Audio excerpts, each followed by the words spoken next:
শেরপুরে জিআই পণ্য চিনিগুড়া চাল উৎপাদন ব্যাহত হচ্ছে, 10,000 শ্রমিক বেকারত্ব। দেশ বিখ্যাত শেরপুরে চাল উৎপাদনে রেকর্ডের জেলা হিসাবে পরিচিত ছিল, এখন প্রায় মিল বন্ধ হয়ে যাচ্ছে। 5 শতাধিক কারখানার মাঝে 150টির মতো কারখানা চালু রয়েছে। অ্যারোমেটিক মেশিনে চালগুলো তৈরি করা হয়। আগে যেখানে 10,000 মেট্রিক টন চাল প্রতিদিন উৎপন্ন হতো, এখন 3,000 মেট্রিক টন চাল উৎপাদিত হচ্ছে। তার মধ্যে চিনিগুড়া 1,000 মেট্রিক টন, ভাতের চাউল 2,000 মেট্রিক টন। দৈনিক 1,000 মেট্রিক টন প্রতি কেজি চাল উৎপাদন করতে খরচ হচ্ছে 136 টাকা।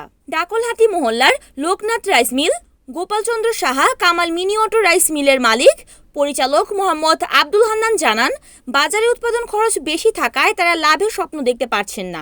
প্রতি কেজি চাল 136 টাকা বিক্রি করতে হচ্ছে। বাহির থেকে আমদানি কারখানা নিয়ে 180 টাকা বিক্রি করছেন। ভালো নেই রপ্তানি ব্যবস্থা, এরপরে প্রায় 10,000 শ্রমিক বেকারত্বের দিন কাটাচ্ছে। রিপোর্ট করেছেন শেরপুর প্রতিনিধি ইউসুফ আলী মণ্ডল, NN টিভি।